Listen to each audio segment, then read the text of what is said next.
From the studios of Farm Journal Broadcast, this is AgDay.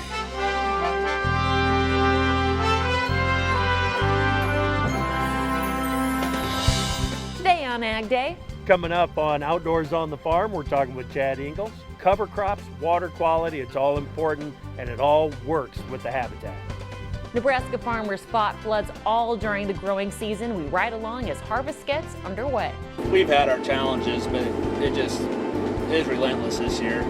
As White House officials continue to answer questions about what a Phase 1 trade agreement with China really means. It's serious? AgDay, presented by the Chevy Silverado and the all-new Silverado HD, the strongest, most advanced family of Silverados ever. Good morning, I'm Betsy Gibbon. Clinton is on assignment. Happening today, the U.S. is scheduled to impose tariffs on a new part of the world, the European Union. Tariffs on $7.5 billion worth of European products are scheduled to take effect today. That's after the World Trade Organization cleared the U.S. to impose the tariffs. It's over Airbus subsidies. Imports targeted for tariffs include wine, Scotch whiskey, olives, and cheese. Countries impacted include Spain, Germany, France, and Britain. As for trade talks with China, the country's government is appealing to Washington to negotiate a quick end to the tariff war between the two countries. But it isn't giving any indication what additional steps it might want to see before it carries out what President Trump says is a promise for Beijing to buy up to $50 billion of American ag. That announcement coming out last Friday after the president announced a Phase 1 trade agreement between the two countries. It's serious. There's a lot of goodwill and cooperation. The official organs of the two governments are signing on, to it. I do not want to predict the precise outcomes of each section. Perhaps it can get done when the leaders meet in Santiago, Chile in a month, or not. And then whatever isn't done slips into Phase 2 and the talks go on.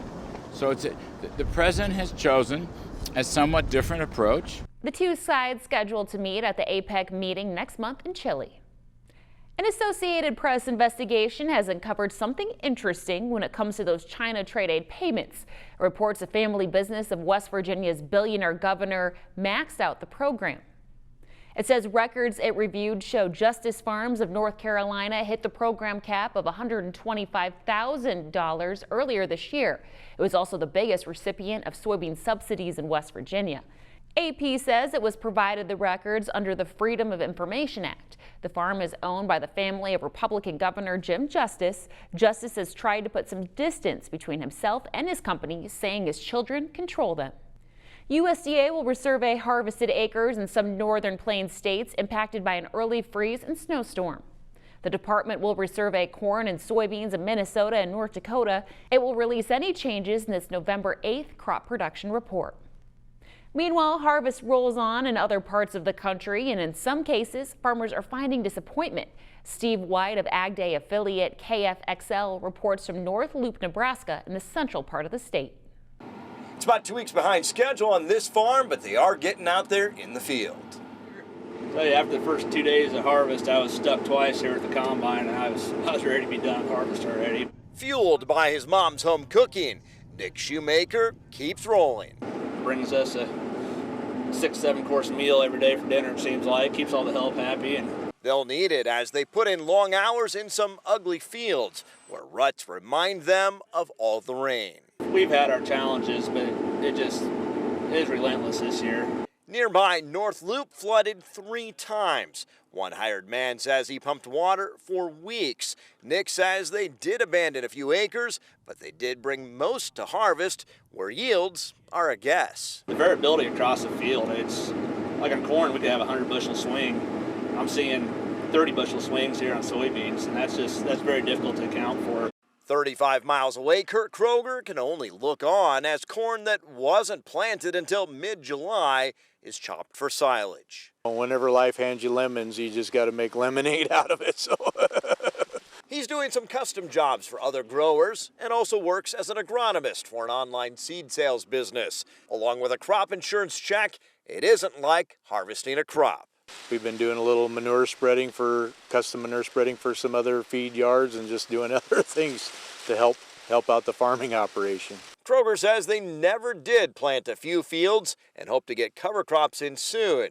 Back at the Shoemakers, Rita works on her dinner menu. Lasagna, cheeseburgers, soups. Nick says they'll eat well, but yields just aren't there, and impacts of 2019 could be seen for some time. There's still water standing in those ruts and ditches. The ground's still saturated.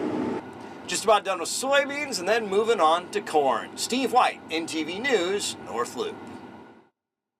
Thanks, Steve. Agricultural Secretary Sonny Perdue says some of those farmers in Nebraska and Iowa who applied for disaster aid assistance will see a check soon. Some farmers in Hamburg, Iowa, which was underwater earlier this year due to Missouri River flooding, applied for disaster assistance. One farmer who's been busted said his potential payment won't make him whole, but he's glad for assistance. Payment limitations is $125,000. The way I figured it, I lost close to $460,000. I'm not going to complain because they didn't have to give us anything. So I will gratefully take whatever they decide to give us. Perdue saying USDA is working with the states on block grants to cover damage to non-traditional items like timber and animal facilities.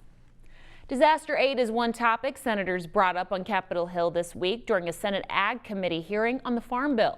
Senators asking USDA Deputy Secretary Stephen Sinski questions on a variety of agricultural topics, even how the recent snowstorms in the northern plains will be handled, which Sinski says the Farm Service Agency is assessing and working on as well. One senator asking if rural FSA centers are equipped to handle the workload disaster aid and trade aid brings. We have a very aggressive hiring plan that's in place. We have been really trying to address that because we know that some of our county offices are understaffed and some of our state offices, and we think that is a high priority for us to make sure that we are recruiting. We have had some bottlenecks, I will say, in the human resources area, and we've really amped up and increased our human resources staff so that we can hire more people. Senators also getting updates on ethanol, the Farm Bill, and SNAP. Farmers in the northern plains are still trying to get back in their fields after that big snowstorm, as meteorologist Mike Hoffman shows us in today's Crop Comments. Thanks, Betsy. Well, this isn't something you want to see. Todd Clausen taking this picture near Carrington, North Dakota. He says this is what he's seen after nearly 25 inches of snowfall last week. But he says the corn is holding up on its own right now. Let's hope it stays that way. I'll have more on your forecast coming up in just a little while. An explosion at a Cargill beef packing plant in Dodge City, Kansas shut down operations for the day on Thursday. Cargill releasing the following statement, quote, a small standalone building at our protein facility in Dodge City, Kansas experienced an explosion this morning. 2 employees are receiving medical treatment for burns, and we are investigating the cause of the accident. As an extra precaution, our production will be suspended today. We expect to be operational soon and will meet all our customer commitments, end quote. Drovers reports the plant's capacity is 5,200 head per day. Coming up, we focus on pork and efforts to prevent the spread of deadly African swine fever here. And later, Chip Flory takes us outdoors on the farm where conservation is key. Hey y'all, Justin Moore here. Get ready to kick up some dust with the Roxor Dirt Roads and a Country Show sweepstakes. Enter now for a chance to win a customized off-road Roxor and 2 VIP tickets to one of my upcoming concerts. Visit roxoroffroad.com/Justin Moore.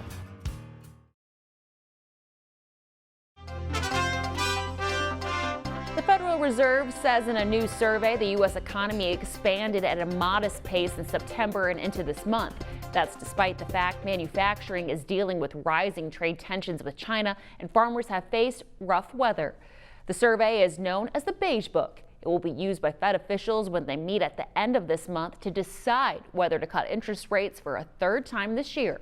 The report also found different conditions depending on where you go, saying states in the southern and western part of the country were generally more upbeat than regions in the Midwest and Great Plains.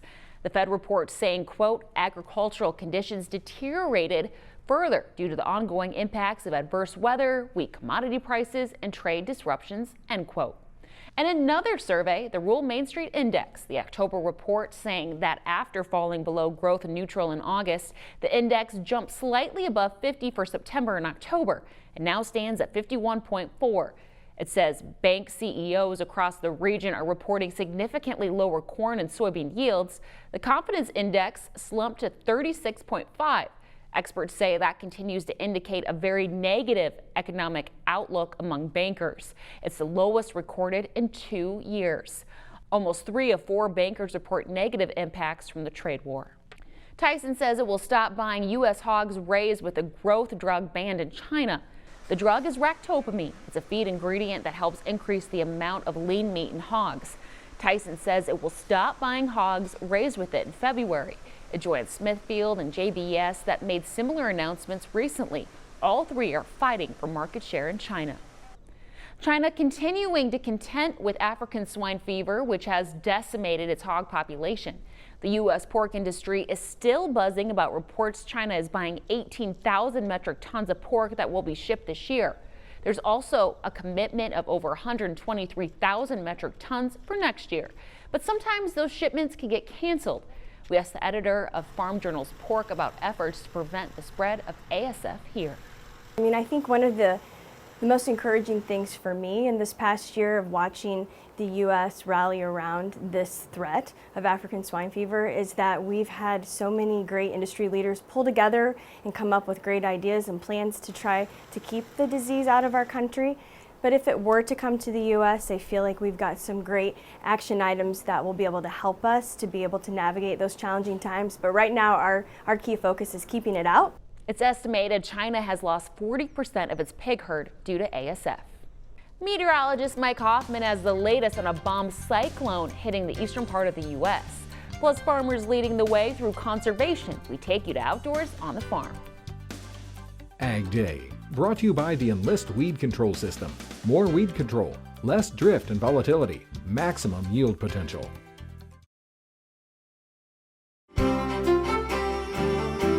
Well, Mike, NOAA is out with its winter prediction, and it's calling for a warmer than average winter for many, but wetter across the northern tier of the U.S. Well, I can deal with a warmer winter. I'm okay with that. Yeah, and I think a lot of folks probably would. I would not lean quite that warm, especially in the northern tier of states. Okay. But we'll see. I haven't made my forecast yet. I like to wait a little while. Teaser. Get a little more information here anyway. But here's what's going on right now. Right now, a big dome of high pressure sitting over most of the Corn Belt. Kind of chilly weather in most of that area. A few lake effect clouds to the northeast and the storm system exiting the northeast as well. Next cold front won't have a lot of moisture with it. The next storm system in the Pacific Northwest will. It has some rain and mountain snows coming in. And as I'm recording this last evening, this has not been named yet, but we do expect a tropical storm by morning. This is going to move quickly through the Gulf of Mexico toward the panhandle of Florida. It's possible by the time it hits, it could be a minimal hurricane, but this is not going to be a massive storm because it just doesn't have time to develop, thank goodness. But there it is as we head through later this afternoon. Heading through tomorrow morning, you can see it's already approaching the panhandle of Florida. Again, probably tropical storm, not a hurricane, and scattered showers, light showers along the cold front, high pressure along the east coast and the northern plains, and rain and mountain snows coming in with that next system in the Pacific Northwest into the northern Rockies as well. Taking a look at precipitation estimates past 24 hours, northeast and northwest, basically adding in the next 36. You can see we add a little bit in both of those places, but the majority is going to be in the southeast where that tropical storm comes inland. Snowfall, not a lot, but some of the higher elevations over the next 36 hours, northern Rockies could end up with a fair amount. Now, temperatures are going to be pleasant through much of the country. 70s and 80s, though, southern plains into the Gulf Coast region. Low temperatures tonight, more of the same. There's going to be some 30s and 40s, even frosts in parts of the Great Lakes in the northeast, and more of the same during the day tomorrow. There's the jet stream, and you can see how we have another trough coming into the northern plains states, and that'll be early next week, and yet another one as we head through the end of next week. That's a look across the country. Now let's take a look at some local forecasts. First of all, Fresno, California, mostly sunny, rather cool, high of 74. Rice Lake, Wisconsin, mix of clouds and sunshine, high around 60. And finally, Raleigh, North Carolina, lots of sunshine and cool, high of 65 degrees. Coming up, Chip Flory is outdoors on the farm with a focus on conservation. Shop Machinery Pete's Price Slasher Sale now through October 31st, all online at machinerypete.com/sale.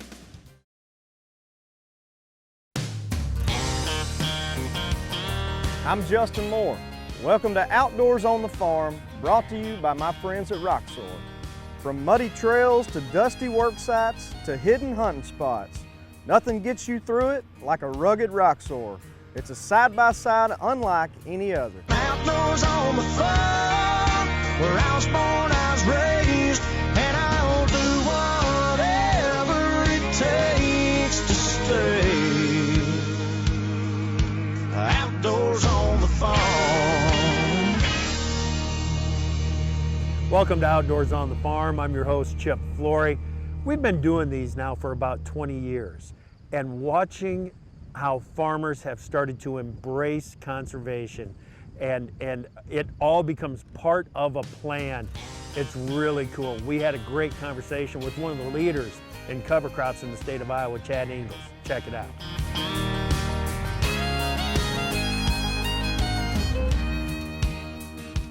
So we've got some CRP waterway here. Yeah. Along with just hay strips now. They had been contour buffer strips and CRP.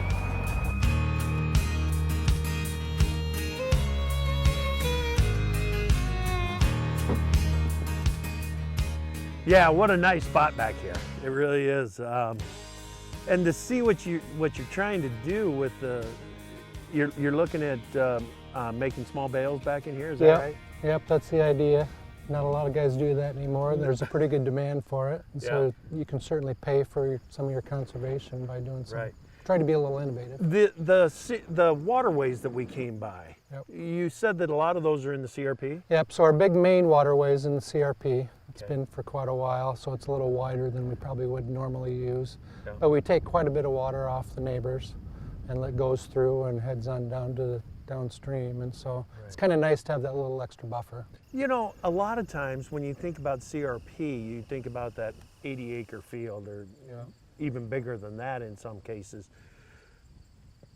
But boy, doesn't it feel better using the CRP for something like that than it does taking 80 acres out? I think CRP waterways, CRP buffers is the best use of CRP rather than these big blocks. But and you can sign up for those anytime. Right.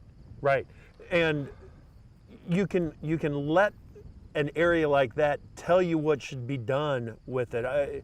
There's an area back in there that looked a little wider than what you need for a waterway, but it's probably unfarmable. Right, exactly. Yeah, we've got some that runs right beside a peat bed. Yeah.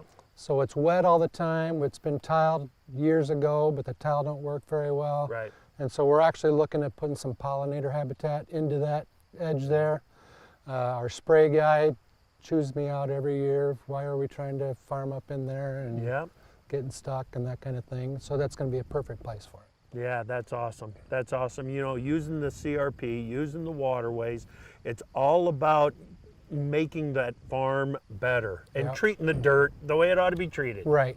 And that's actually going to, we're using the Conservation Security Program. Okay. And so we've got a little more flexibility on how we do things. We kind of sign up for a list of practices that we want to use, and that was one of them.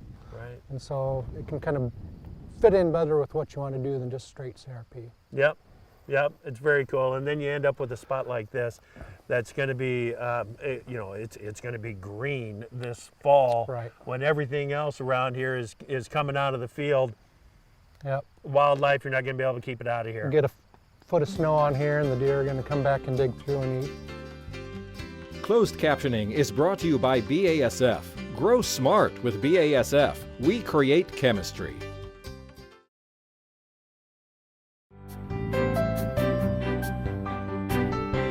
Several horses are lending their hooves to help some friends. It's quite a unique relationship between animals and Poland. These horses are bred by the Polish Society for the Protection of Birds.